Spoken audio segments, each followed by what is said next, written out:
Bonjour à tous, comment allez-vous? Ouais, je sais, pas trop bien. Ouais, la liberté s'en va petit à petit, mes amis. Que faisons-nous? Nous attendons, nous restons assis, nous obéissons. Que faisons-nous? Nous attendons.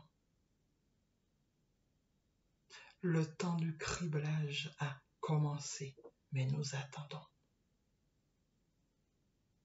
Deux camps, les obéissants et les rebelles. Il n'est pas question de désobéir, d'être un rebelle pour les croyants, parce qu'on nous a appris à obéir. Deux camps. Que faisons-nous? Nous attendons. C'est difficile, mes amis. En 2020, notre représentant nous a dit « La bête de l'événement est là ». Quel est le nom de la bête, mes amis? Quel est son nom, puisqu'il est là?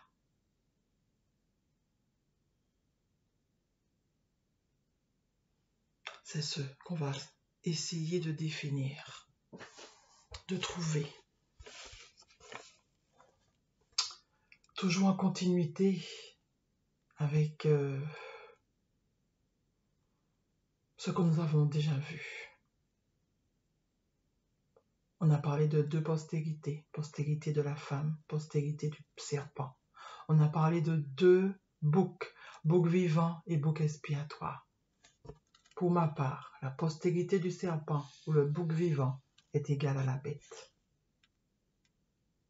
Pour trouver le nom de la bête, mes amis, la parole écrite nous donne un verset pour trouver ce nom. Alors, dirigeons-nous vers ce verset. Apocalypse 13, verset 18. J'ai mis deux versions, version 8 secondes et version Semeur. Vous allez comprendre pourquoi tout au long de ce partage. La version 8 secondes, qu'est-ce qu'elle dit? C'est ici la sagesse, que celui qui a de l'intelligence calcule le nombre de la bête. Calcule le nombre de la bête. Car c'est un nombre d'hommes et son nom est 666. Version Semeur. C'est ici qu'il faut de la sagesse, que celui qui a de l'intelligence déchiffre. Déchiffre. Ce n'est pas la même chose, mes amis. Le nombre de la bête. Ce nombre représente le nom d'un homme. C'est 666. Je l'ai écrit ici. 666 représente le nom d'un homme. Mais est-ce vraiment un seul nombre qui représente ce nom? C'est ce que nous allons découvrir. L'Ancien Testament, comme nous avons vu, nous parle de deux postérités et nous parle aussi de deux boucs. Le Nouveau Testament, par contre, nous parle d'une union, parce qu'il y a une seule postérité. Vous vous souvenez du verset, hein? Des deux, il en a fait un. Et il y a aussi un seul bouc qui est venu. Et maintenant, un nombre. Est-ce véritablement un nombre? En 2020, je me suis donc posé cette question. Quel est ce chiffre? Qu'est-ce que ça représente? Parce que là, on nous parle de calcul et là, on nous parle de déchiffrer le nom d'un homme, de trouver le nom d'un homme. Alors, moi, en tant qu'humain, voilà, hein, je n'ai pas cette capacité de pouvoir déchiffrer les choses. Je me suis adressé à celui qui donne la vie, à celui qui nous a donné la vie. Et mes amis, j'ai eu ma réponse. Parce que il m'a dit juste, il m'a fait comprendre qu'il faut juste changer un mot dans 666. Juste le changer de place, le mettre en avant. C'est ce que j'ai fait. J'ai donc mis 606. 60, 606. Vous voyez déjà deux nombres. 60, 606. Si c'était un seul nom, on allait dire 60 000, je ne sais pas. 60 606. OK? Mais c'est deux nombres différents. 60, puisqu'il n'y a pas de 1000 dans cette phrase. Il n'y a que 1, 2, 3, 4 mots. Avec ces mêmes 4 mots, j'écris deux nombres. 60, 606. OK. Dans ces deux nombres, il y a deux chiffres, le 6 et le 0. Le 6 représente le fini pour ma part. Il a un début, il a une fin. Il a un commencement, il a une fin. Ça vous fait pas penser à quelqu'un? Alpha, oméga. OK? Le 0 signifie infini parce qu'il n'a ni début ni fin. Continuons. La version Summer nous dit qu'il faut déchiffrer. Il nous faut donc des lettres. Cela veut dire que 6, 0, 6, 6, 0 représente 5 lettres. 60, 606 représente 5 lettres. Alors, où prendre ces lettres? Le 6, c'est un S. Le début et la fin. Le 0, c'est le E. Et là, on prend chaque début de mot. Ça nous fait donc The, S, C, S. Est-ce que c'est lisible? Non, c'est pas encore lisible. Alors, que doit-on faire? Retourner ce C. Ça nous donne déjà quelque chose. ZU. Et ce S, qu'est-ce qu'on fait? On rallonge juste la tête en avant. Et on trouve le nom de la bête, le nom de la postérité du serpent, le nom du bouc vivant. On n'invente rien, puisque il a dit lui-même, enfin on a rapporté de lui dans Hébreu, je reprends mes fiches, Hébreu 9, 28, de même Christ s'est offert une seule fois pour porter les péchés de plusieurs. Le bouc vivant, sur la tête du bouc vivant, était confessé tous les péchés, et lui il a dit qu'il est venu porter les péchés. Il emportait les péchés dans le désert sur une terre désolée. Il est venu sur cette terre désolée. Mais pourquoi faire exactement? Pour porter les péchés. C'est lui qui l'a dit. D'accord? Le nom de la postérité du serpent, le nom du bouc vivant, le nom de la bête. En plus, mes amis, il dit dans Apocalypse 22, verset 13, « Je suis l'alpha et l'oméga. Je suis l'alpha et l'oméga. Le commencement et la fin, le premier et le dernier. » Le premier et le dernier, je vous dirai la semaine prochaine, ça signifie quoi exactement. Alpha, oméga, commencement et fin. Il est en train d'avouer qu'il est humain.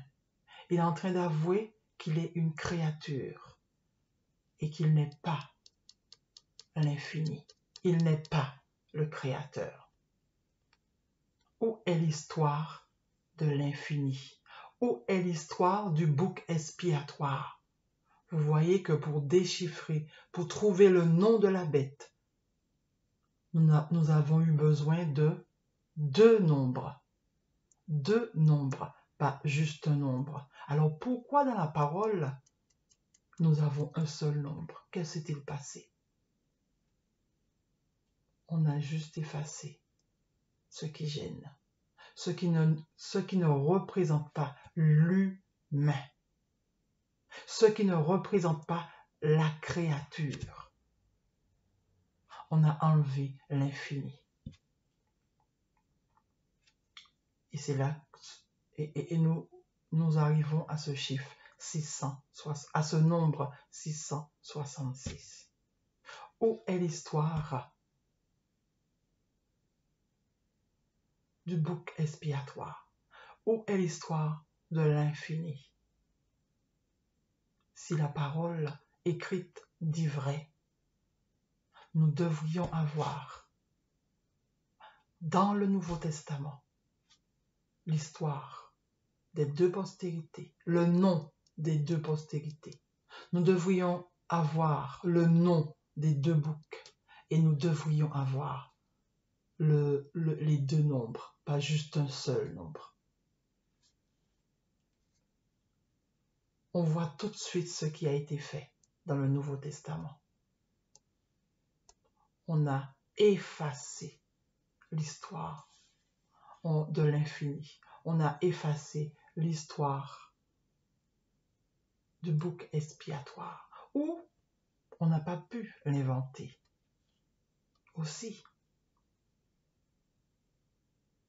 Je ne sais pas. Deux boucs, deux postérités et deux nombres. Mais mes amis, dès le départ,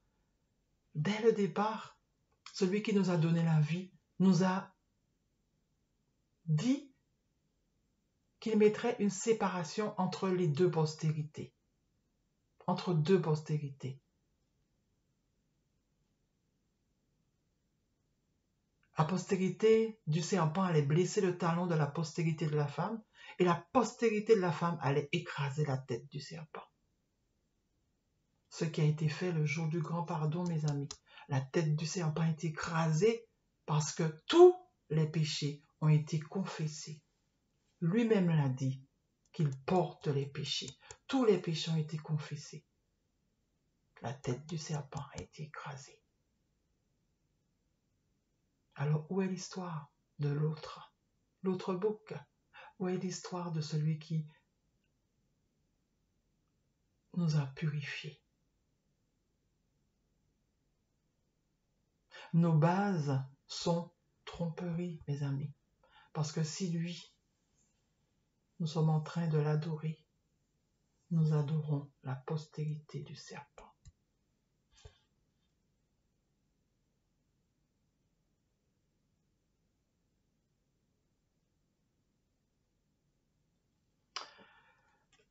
Je vous laisse avec cette réflexion, mes amis. Le nom de la bête. Pourquoi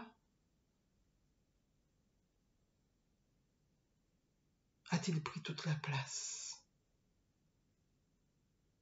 Pourquoi a-t-il pris toute la place, mes amis? Pourquoi a-t-il pris toute la place? Pourquoi, au début de la création, Adam et Ève n'ont pas adoré celui qui donne la vie? Pourquoi aujourd'hui nous devons adorer, mes amis?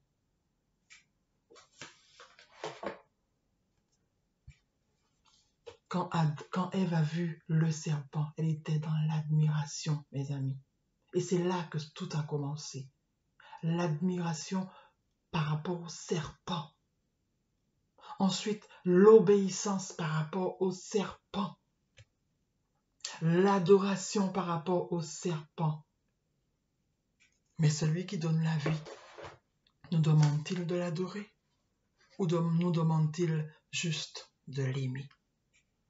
C'est ça la différence, mes amis. Parce qu'il nous aime. Et ce qu'il veut, c'est notre bonheur. Encore une fois, mes amis, tout ce qui se passe dans notre monde actuellement et les générations passées n'est pas l'œuvre de celui qui nous a donné la vie. Son seul objectif est de nous permettre d'être heureux, de vivre heureux. Mais le fini, la créature, l'homme, qu'est-ce qu'il a fait, mes amis? Le fini, qu'est-ce qu'il a fait? L'homme.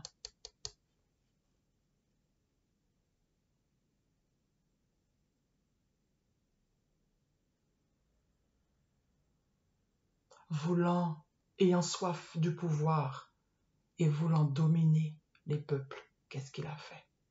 Il a mis une adoration en place. Il a mis des croyances en place, des religions en place, pour pousser le peuple à attendre, pour pousser le peuple à obéir.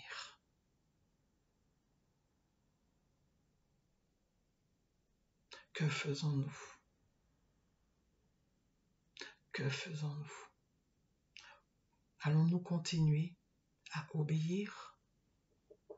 Parce que la liberté s'en va. Notre liberté s'en va. Nos bases sont tromperies, mes amis. Ouvrons nos yeux. Nos bases sont tromperies. Si nous voulons nous en sortir, écoutons celui qui nous parle depuis toujours. Écoutons sa voix.